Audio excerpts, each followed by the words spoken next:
Yeah, do you Okay. mind? No, not at all.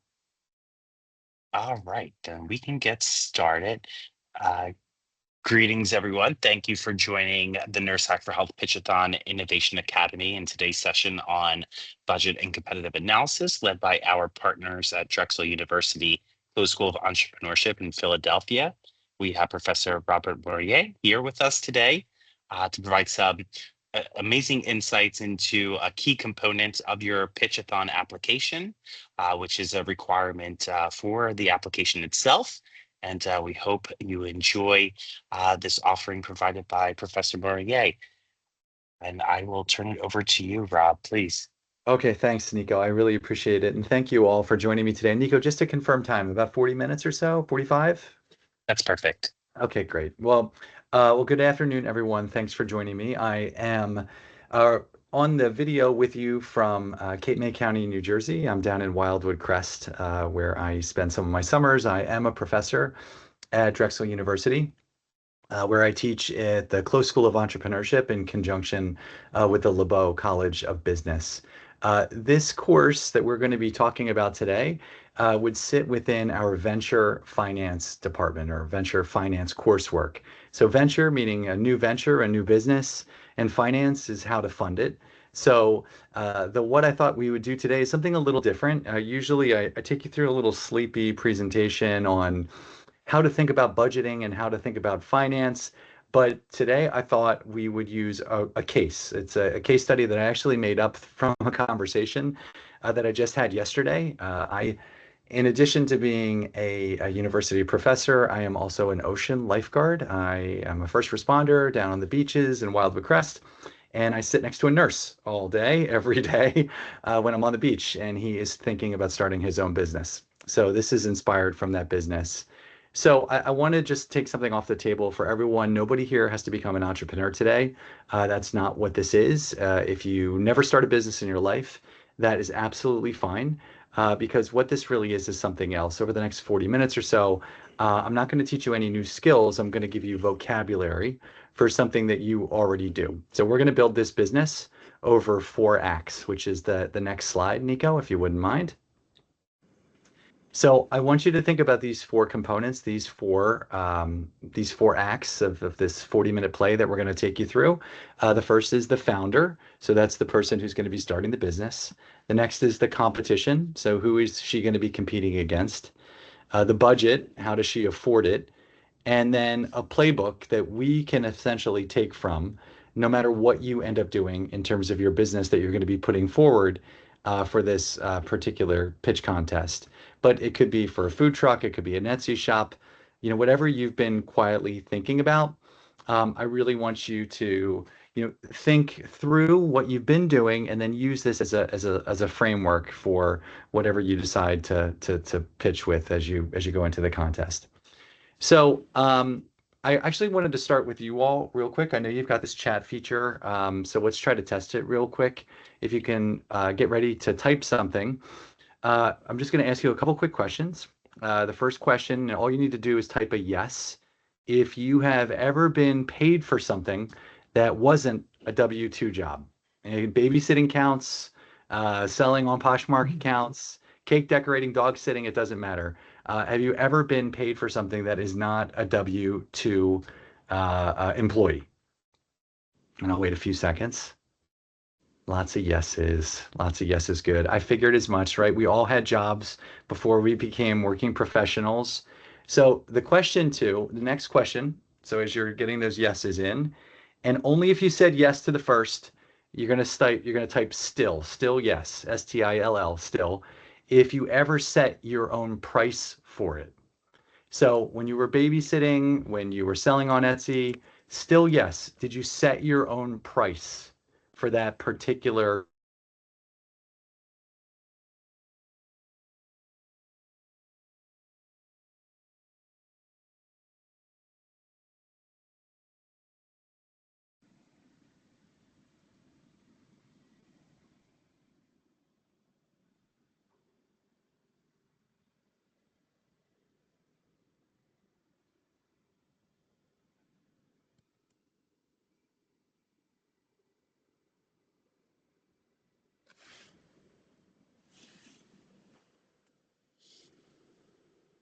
Rob, can you hear us?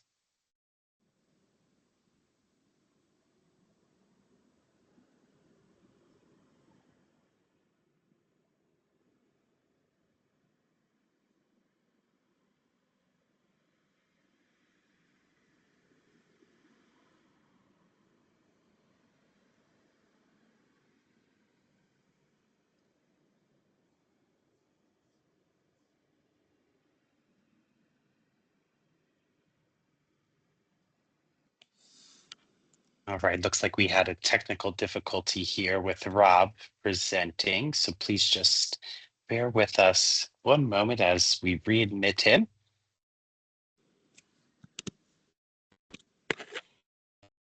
Hi guys, can you hear me okay? Yes, we lost you. I know, I'm so sorry. I have no idea what No happened. worries. Okay, well, we were saying, so it was the still, we were doing the stills. So now I want you to answer one more question, and hopefully there's no more problems. And you're going to type three, either the number three or the letter three, if you actually knew what it cost you to deliver it. So if you were babysitting, if you were dog sitting, whatever it is, did you incorporate how much it would cost for your time, your gas, whatever it is, all of it? Did you understand what the costs were relative? Okay, good. I like it. Lots of threes. So most of you had it. So there was a slight fall off, but it looks like good. Good. That's perfect. So this is what's exciting about this kind of exercise. It seems super simple. Everyone who said yes the first time has already run a business. Nobody taught you that arithmetic. And that turns out, that turns this 45-minute lecture into something much easier. And what you know and you're going to start to understand is what the costs are associated with launching that business. So if you can go to the next slide, please, Nico. Great, perfect. So every business answers two questions, and these two questions are very important. I'm going to say today that this presentation really hangs on these two questions more than anything. And that's who else wants my customers? That's competitive analysis. It's not spying on other businesses. It's not paranoia. It's finding the space that nobody else is standing in. The second question is, does the money actually work? And that's budgeting. So I want to reframe that word for this presentation because I think people get scared off by budgeting. You kind of freeze in your tracks if you find out you've got to balance your checkbook or do anything that requires a spreadsheet. A budget is really a forecast that you argue with until it stops lying to you. And it basically tells you what you can afford for this business. And it's important because if you get the first one wrong and you build something nobody needs, then you're obviously going to be in trouble. But if you get the second one wrong and you build something nobody can afford to keep running, including you, then you'll really have a problem. And it parallels what you all do in your day-to-day work. The way to think about it from your own seat is competitive analysis is your assessment, right? You're assessing the patient. It's competitive analysis is your assessment. Budgeting is taking your vitals. You never treat a patient without both, and you never trust one without the other. So think about those two things in conjunction with each other. And by the end of this, you're going to watch a very good nurse with a very good idea discover that her business needs about $15,000 more than she thought it did. And we're together going to find out where that is. So if you could go to the next slide, please, Nico. Wonderful. Okay. I want you to meet Maya Delgado. She's 34. She's a registered nurse with a BSN, and she's got 10 years in pediatrics. I'm going to say this very clearly. Maya is invented. She does not exist. I came up with this as kind of a case from this conversation that I had with somebody that I work with. So if anybody starts quoting the Drexel Botox study, please don't. This is not a real study. This is just something that I came up with for the conversation today. So I made her up, but every dollar figure attached to her is real and all of the data is real. So I pulled most of this from 2026 industry data. So what I want to show you today is what is she thinking about? So 3 night shifts a week and a 4-year-old at home. And she wants income that isn't tied to a schedule that somebody else writes. And I think all of us can uh, take some familiarity in that feeling, myself included. So where did the idea come from? It came from a cousin, right? A colleague's cousin books her appointments at 7 at night because a med spa that's open 9 to 5 is completely useless to anyone who works in a hospital, for example. So what does Maya have? She's got about $60,000 saved up between her and her spouse. She doesn't have any investors. She doesn't have a business degree. Obviously, she's a very successful nurse, but she's got a great reputation among nurses at 3 different hospitals. But what's she afraid of? So, what are we all afraid of? And most of us, myself included, when I started my own business, is that you quit a stable job with benefits for something you can't really do the arithmetic on yet. And that's really important. That's a fear that most of us have when we're starting our own business. And sometimes, even when we're presenting our pitches, you can kind of hear that underlying worry. But that's why budgeting and competitive analysis is so important because it gives you the confidence to be able to present your business in a way that you feel that there's some stability behind it. Nico, the next slide, please. And this is important, because she doesn't have a track record running an aesthetics clinic, but she does have experience. She's got 10 years in pediatrics. So this is a qualitative assessment as it relates to what her experience is actually worth. I'm not going to run you through all of these one by one, but you can see to the left side, the left column, she has a lot of skills. She's got a lot of experience. She has a lot that she's bringing to the table, and that's a very serious asset list. And you can't buy most of these criteria. And to the right are the gaps, right? So she doesn't have any facial anatomy or aesthetic injection training. She doesn't have prescribing authority. That's going to become increasingly important. I want you to hold on to that one because we're going to talk about it more. She doesn't have that supervising physician, no experience pricing or marketing, bookkeeping. And here's what I want you to reframe and keep this in mind. The left column is why this could work. The right column is what the budget is for. Every single item on this right side, even though we've described it initially as gaps, every single item has a price tag on it. And a startup budget is just that. It's a list of items that we don't have that we want to attach dollars to. So Nico, if we go to the next slide, please. So here is her idea. And I'm going to thank my stand partner, Gabe McDevitt, who is studying to be a nurse or is going to be a nurse, who was talking about opening up an aesthetic clinic himself. He is not calling it this. I made this up. It's called Second Shift Aesthetics. So it's one small storefront, which you can see to the left side of the page, about 600 square feet. It's going to be in a suburban strip center. There's going to be one treatment room, open Tuesday through Saturday. And this is the most important part, 2 evenings a week until 8 o'clock. She is going to do house calls. She's going to travel to a client's home by appointment. She's going to do small groups of 3 or more. So she's going to maybe have some Botox parties with the same charting and consent and standard of care she'd use as if she were in the clinic. And her customer, again, this is based on data, that I was able to pull through, who's typically, buying Botox and using Botox. It would be working women, age 30 to 55, within about a 20-minute drive of the clinic itself. And this is the wedge that she's looking to potentially capitalize on. The specific group that she's aiming at are healthcare workers with shift schedules. So the person who can't necessarily get there between 9 to 5 during weekdays. And I'm sure that sounds very familiar to you if you're working 312s or whatever you're doing with your own shifts.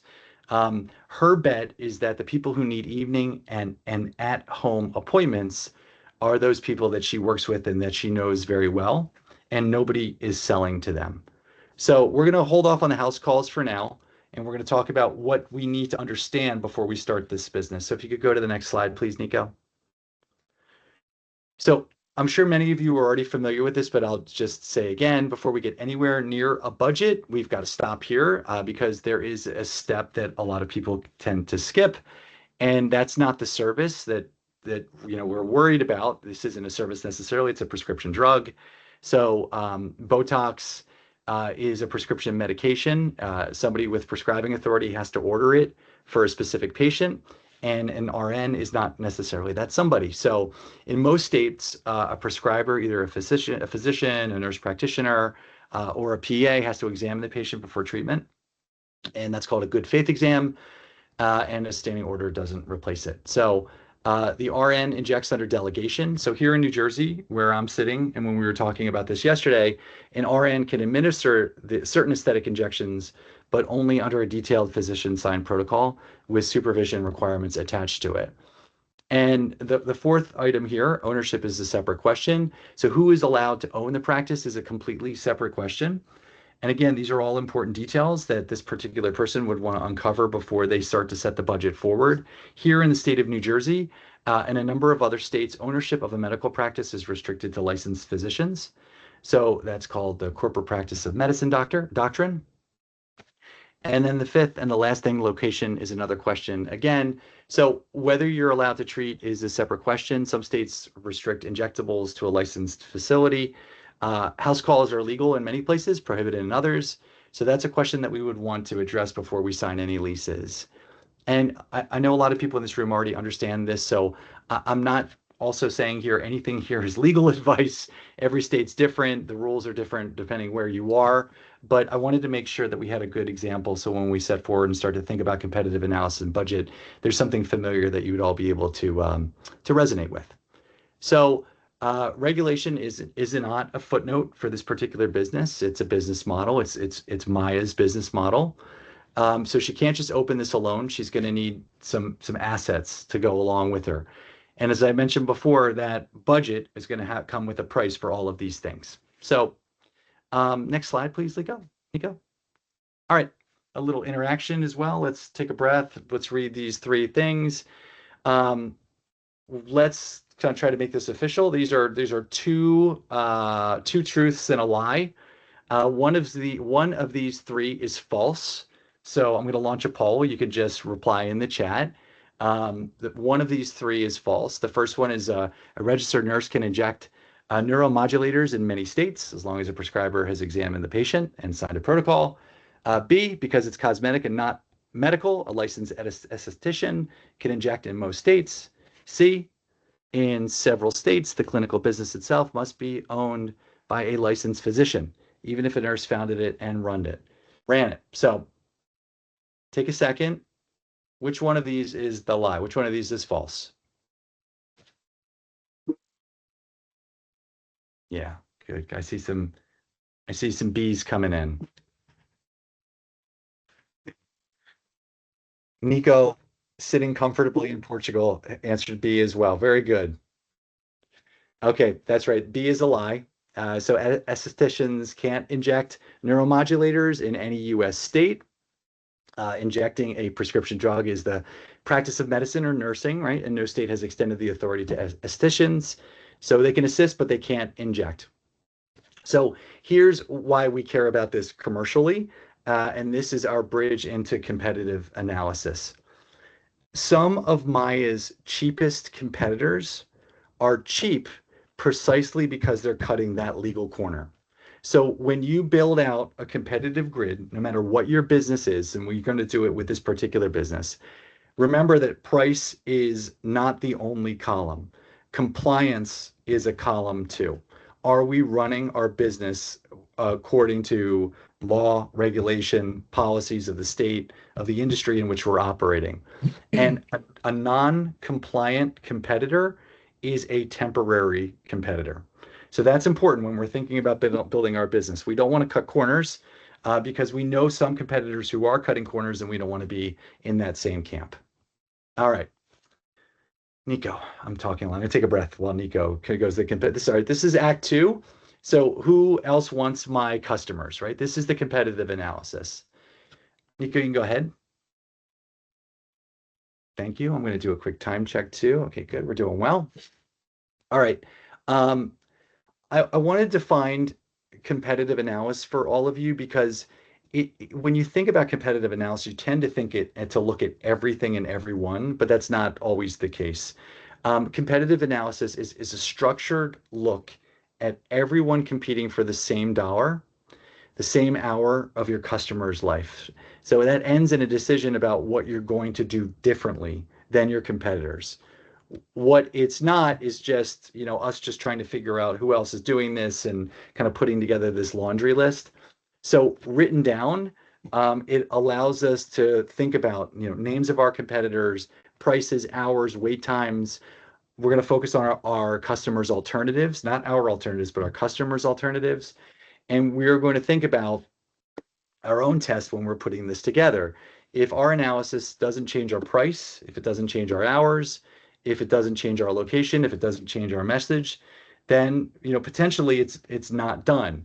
So we need to make sure that we understand all of the dynamics of what our competitors are looking at or doing, and then understanding so when we put together our business. All right. So let's take a look at who could be competitors and how do we define them broadly on the next slide. Okay. So no matter what type of business you're looking to launch, these are the ways to think about your four kinds of competitors. You don't have one, you've got four. The first are direct competitors. Same thing that you're doing, same customer. So for Maya, that's going to be med spas, dermatology practices, solo injectors inside that 20-minute drive. Easy to find. Everybody, remembers these and knows these. Then you've got indirect competitors. So the way one way people say this is a different thing, but the same wallet. So lasers, facials, skincare lines, even a gym membership could potentially be an indirect competitor. It's the same $200 a month for looking and feeling well, right? This column gets forgotten all the time because it's those indirect competitors that someone could say, you know what, I would like to do this, but I'm going to allocate my dollars here. It's almost like getting Botox, and it could be anything from a tanning bed, to the gym. Substitutes. So that solves the problem without you at all.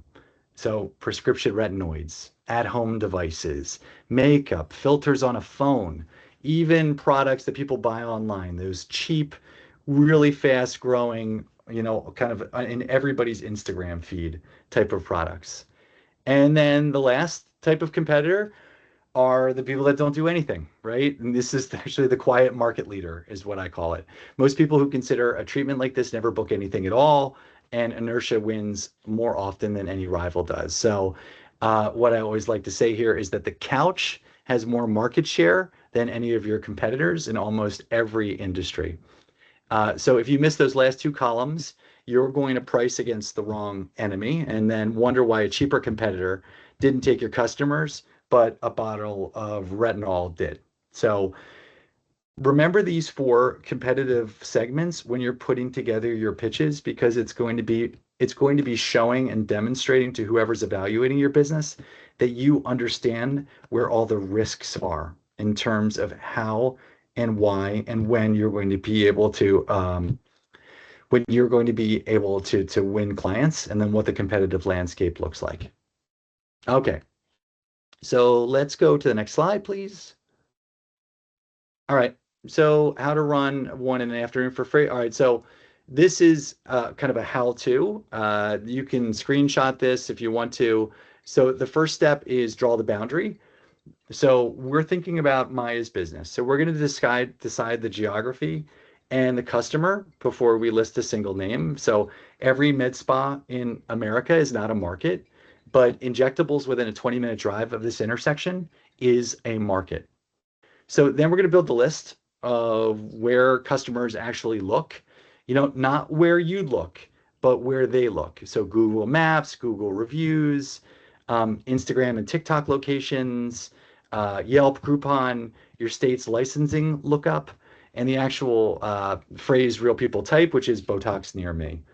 And these are just ways for us, once you take this analysis home, you can start to think about your own product and where there may be ways to really narrow into where your competitors and your clients will be. And then we would create a grid, 8 columns. We would look at prices, hours, location, who does the work, wait times, promotions, and the review, and what the reviews keep saying, and what they are clearly best at. So one row per competitor. And step 4, this is the aspect of this that most people don't do, which is do the primary research first, or do the primary research. Call and ask what a first visit costs. So you're going to call your competitors, book a consultation, read the 1-star reviews. We're going to talk about that more in a minute. Ask 3 people in your target group, your friends, family, where they go and why. And that is completely ordinary market research, but it is where real insight comes from. So even those little tactics go a long way. And then we decide. We write one sentence. And we can fill this in later, but essentially what we're trying to do is decide where we want to be setting up our location. So that's the grid. If you can go to the next slide. Thanks so much. So here's Maya's grid. So if you take that exercise from the previous slide and now you look at Maya's grid, you can see that she looked at four kind of main competitors. She looked at how much they cost, what the access looked like, who's injecting it. She looked at those one-star reviews because those one-star reviews usually show and demonstrate what the real gaps are in the business. Even though it's an angry customer, that angry customer may have felt rushed, or they may have been upset because they had a 2 week vacation and that entire 2 week period, that med spa was closed. But she also acknowledged their strengths as well, which is important. And this is a great exercise to include even in your own presentations. So, what do your competitors do well, but what do they struggle at? And what gap, what wedge are you looking to identify? All right.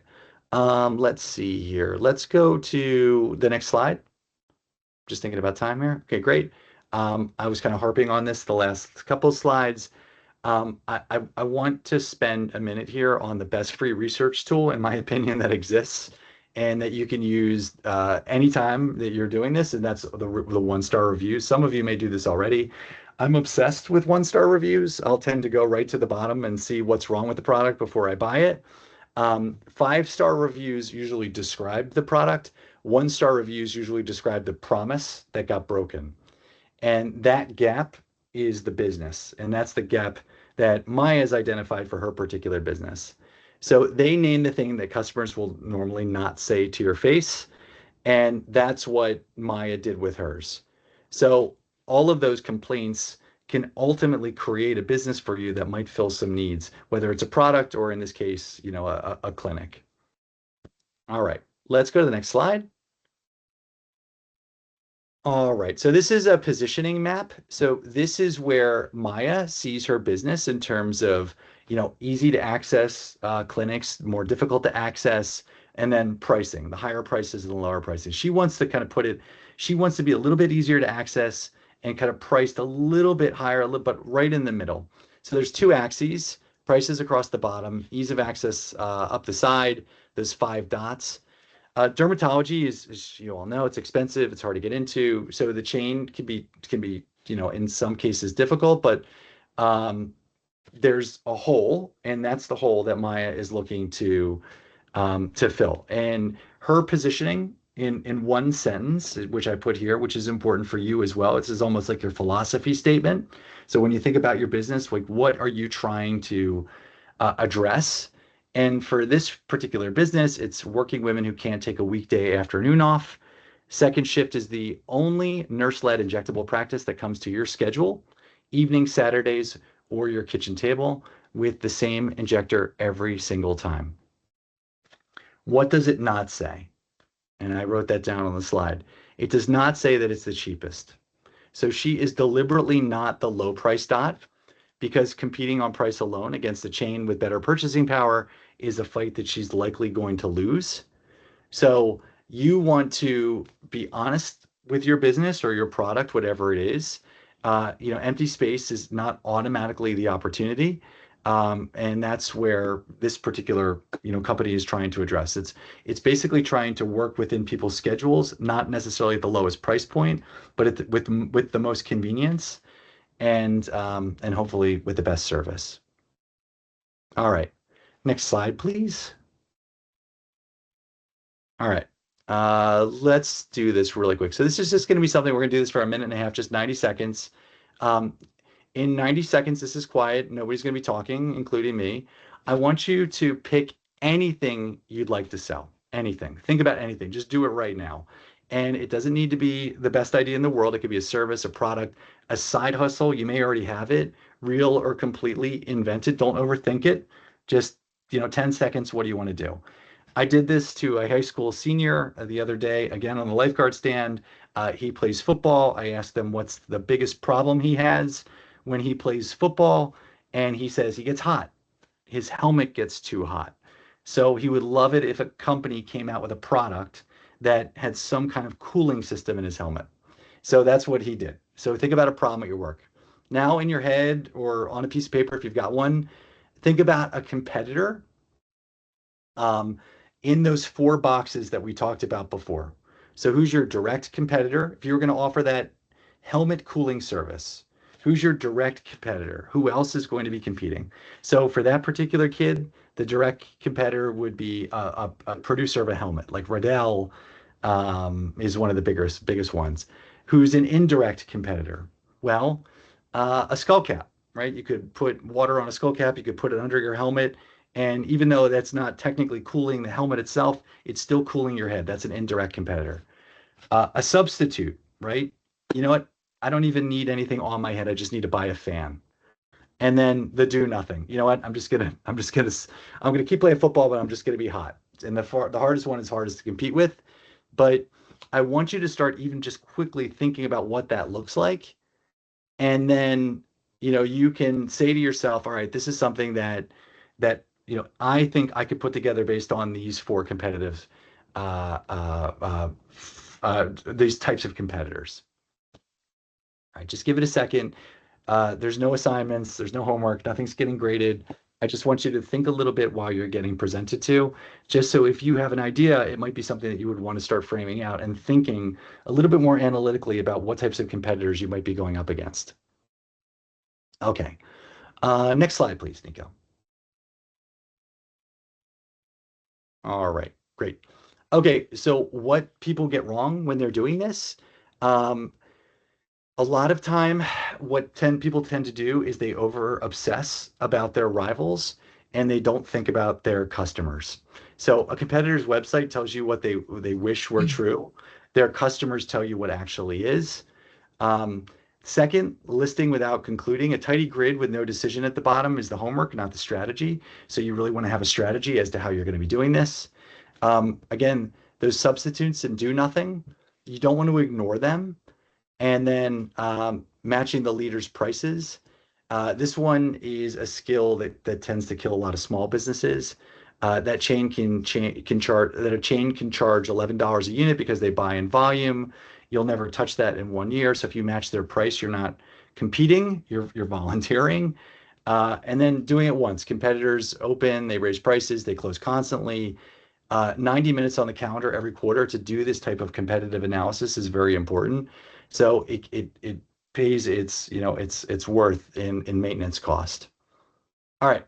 So that's just a really quick assessment as to how you can think about a competitive landscape. If you've got a business in mind and you're looking to roll something out, thinking about those four types of competitors and then framing them out in a grid and where you want to land in that price, versus access.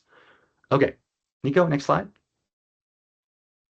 Good. All right. My voice is getting hoarse. How am I doing? You can give me a thumbs up. I'm hoping you're getting something from this. If not, we can talk about it later. You can always contact me after the fact. Okay, we're going to talk. Oh, thank you. That makes me feel good. Thank you. Okay, great. So we got some thumbs up. Now we're going to talk about the budget. So this is the half that we're all scared of, myself included.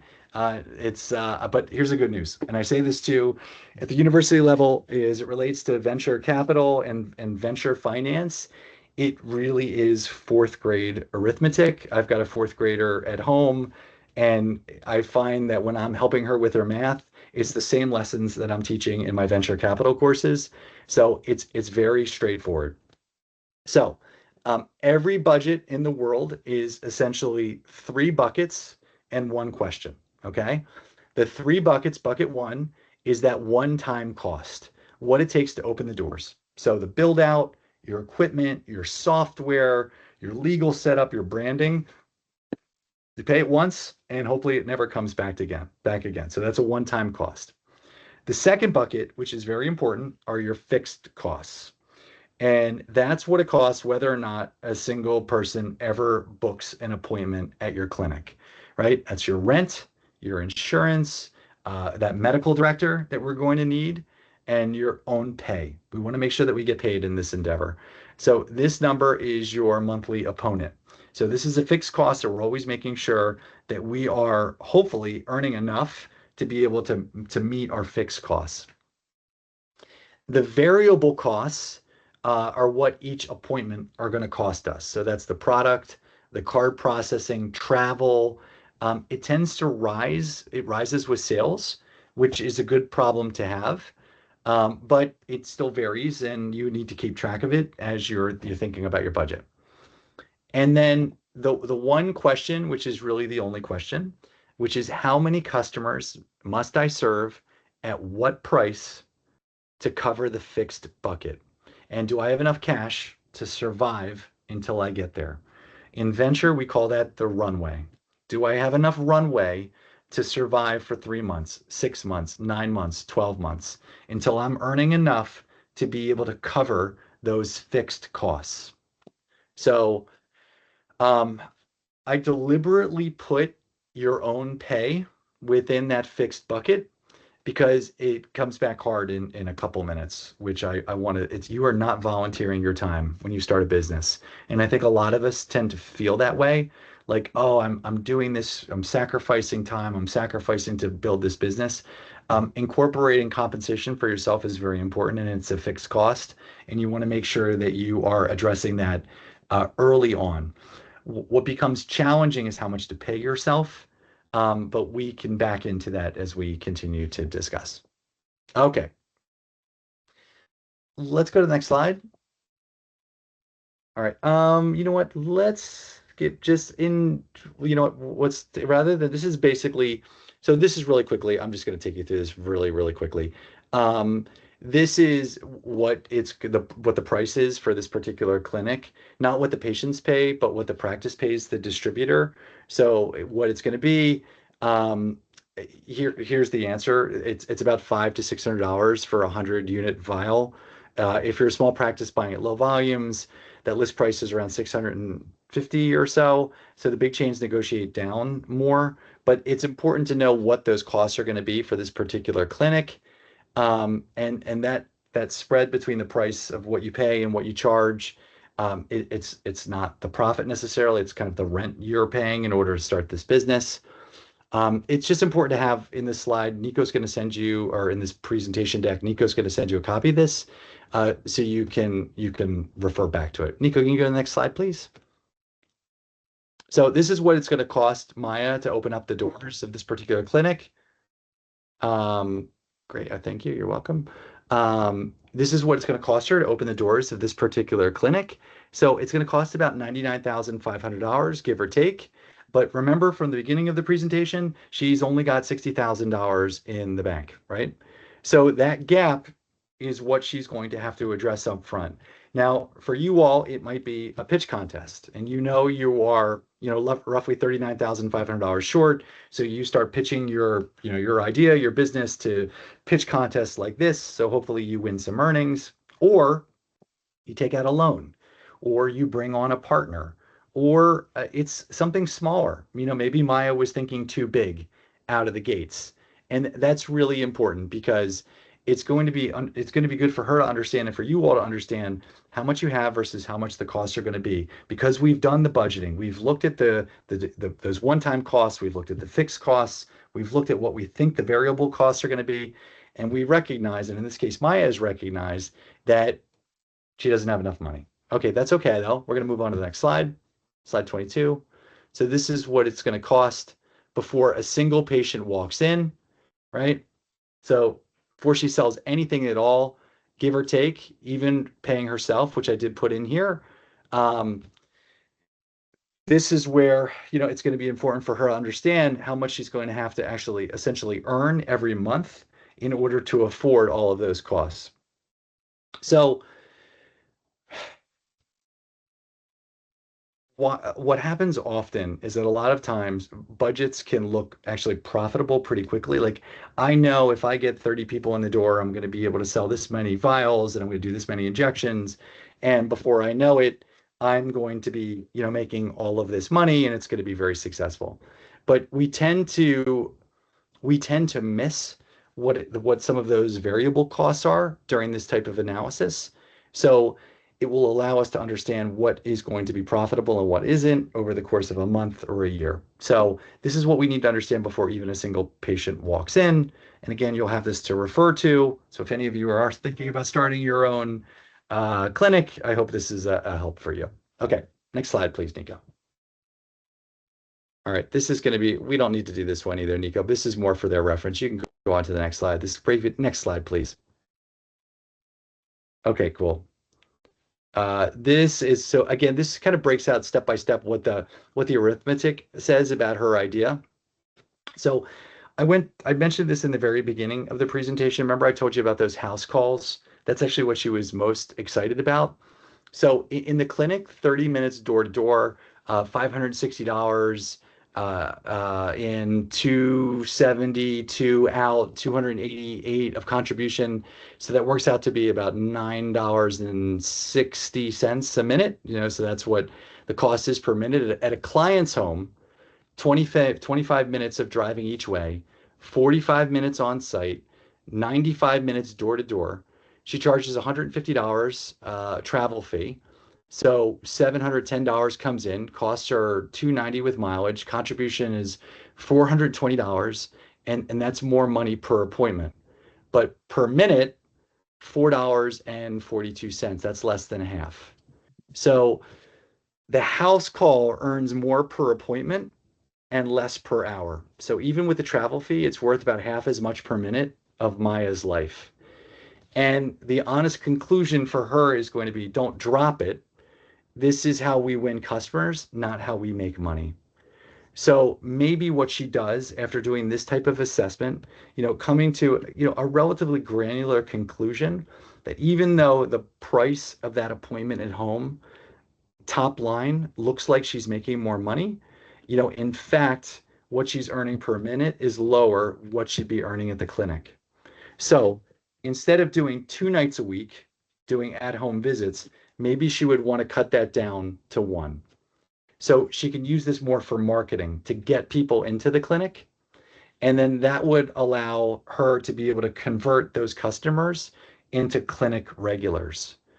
And here's why I think this matters to all of you specifically is profit per appointment and profit per hour are different questions.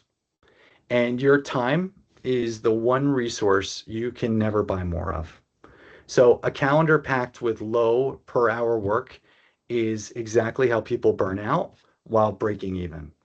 And it's probably one of the more challenging exercises with these types of businesses when you're selling these types of services is trying to create that level of granularity down to the minute is how much you're going to be earning based on those costs, fixed, variable, and direct, as it relates to the type of business that you're going to be looking to roll out. All right, next slide, please, Nico. All right, should we have you find the holes? Let me see here.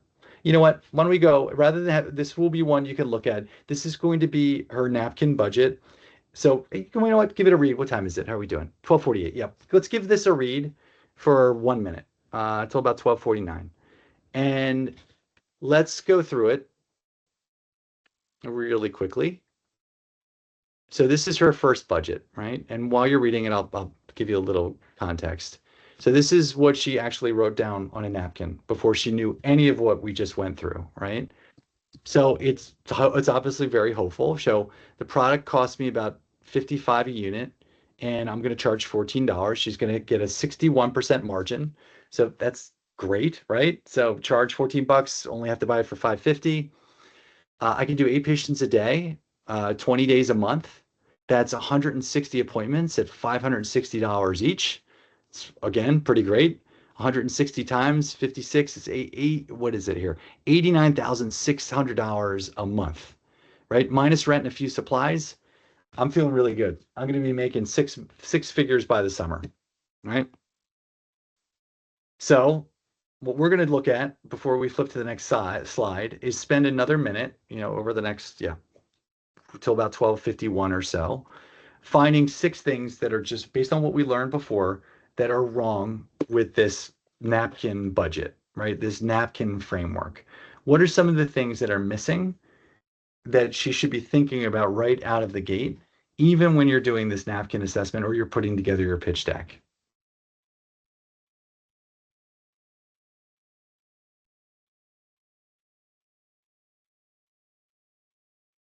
And I'll give you two quick questions, then you can think about. The first thing I'd ask too, right? We said is so important. Maya's not volunteering her time. So who's paying Maya? Also, remember Maya's an RN. So if she's in New Jersey here, there's something she's going to need.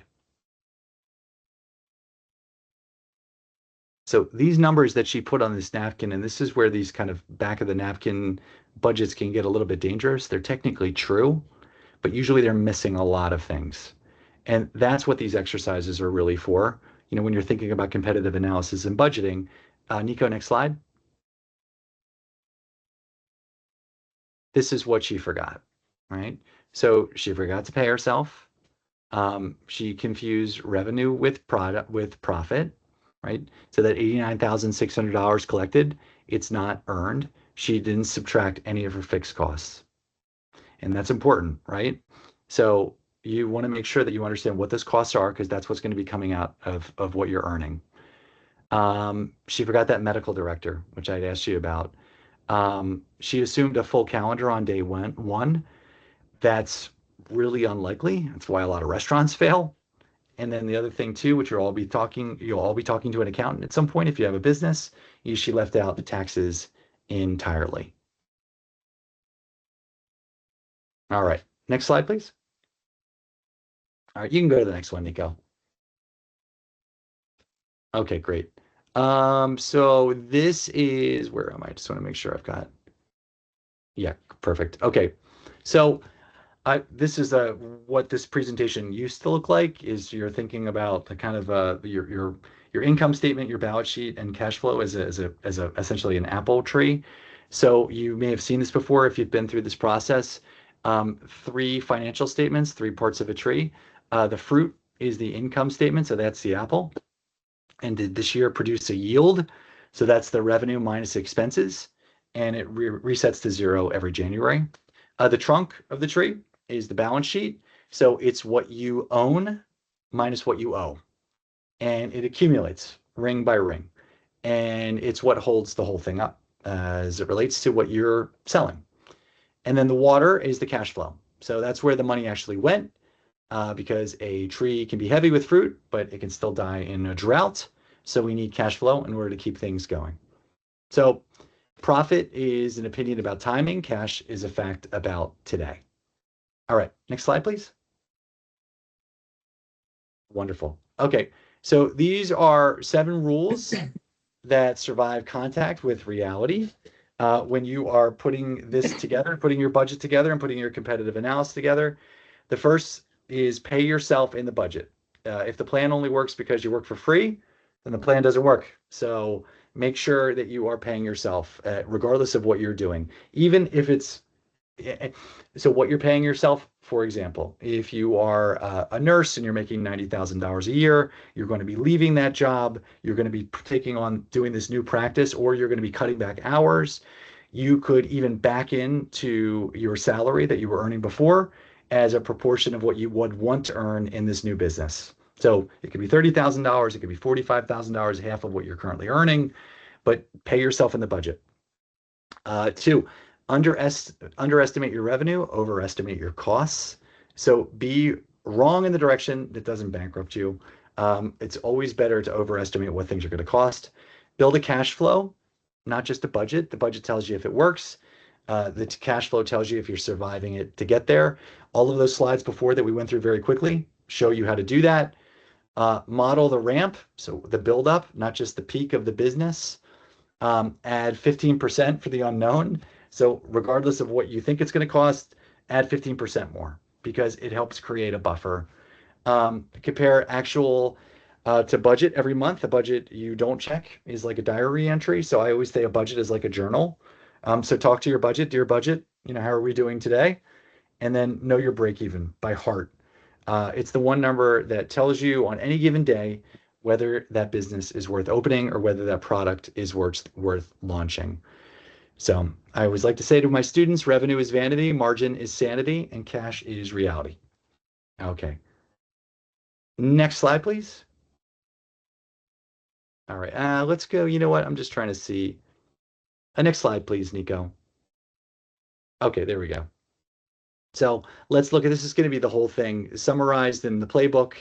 So you can just take a quick look at this. This is everything we've just talked about in one slide. Again, you're going to get a copy of this presentation, but you can snap a picture if you want.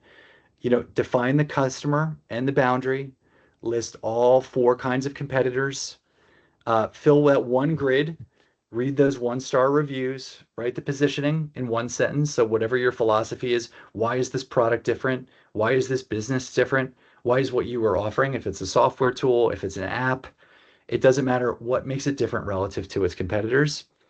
Bucket out those costs, uh, find the contribution margin, and then the break even. That is through those slides. It would have taken us another hour to kind of take you through that. And then build that monthly cash flow and find your deepest holes. Step 1 through 4, that's the competitive analysis. Step 5 through 7, that's the budgeting. That's the business plan. So so all of those things are together are a business plan, and it can fit all into one slide. You could even just use this one slide as you go through whatever you're doing. And for your presentations that you're going to be pitching with, you could actually look at this in 2 slides or 3 slides. So 1 through 4 could be your competitive analysis. So who you are, what you do, who else does what you do, and where you're looking to fill that moat. And then your budget. What are those 3 costs, right? In those 3 buckets, the fixed, the one time, and the variable. And then how do you build revenue over time? Let's all take a deep breath. That was budgeting, and it was venture finance, budgeting, and forecasting in 56 minutes, which is pretty good. So I know you can all do it. I'm really excited for all of you. This is the 4th or 5th year that I've done this with Nico in the team. Um, it's really sometimes it's uh, something someone said to me, which I think you should always remember, is simple does not mean it's easy. So even if you think you have a simple idea, it could be really difficult to execute on it. And the difficulty is your edge. You are all nurses, you're all working in clinical environments. I would expect from the most of you, you know what it's like to work hard. You know what pressure is like, you know what it's like to work with customers. So I have no doubt you'll all be successful. Nico has my contact information. If any of you are close to Wildwood Crest, New Jersey, come visit me on the beach patrol Saturdays and Sundays, and I'd be happy to blow my whistle at you. Thank you so much, Rob. This was an awesome, insightful presentation, and truly love the case study, bringing it to life for us. So thank you again, and to our partners at Drexel University for always supporting our Nurse Act for Health events. The recording, as well as the downloadable PDF of the presentation from Rob, will be made available by tomorrow on the Nurse Act for Health website. So do stay tuned for that information to gain access to. And as always, if any of you have questions or need support with your applications, please reach out to us via the website or our support@nurseactforhealth.org email address. We're here to support you and look forward to welcoming you to our next session on the 25th at noon for crafting your perfect pitch. Oh, wonderful. Thank you all. Good luck. Best of luck. Take care, everyone. Chips. Thank Bye. you, Rob. Bye-bye.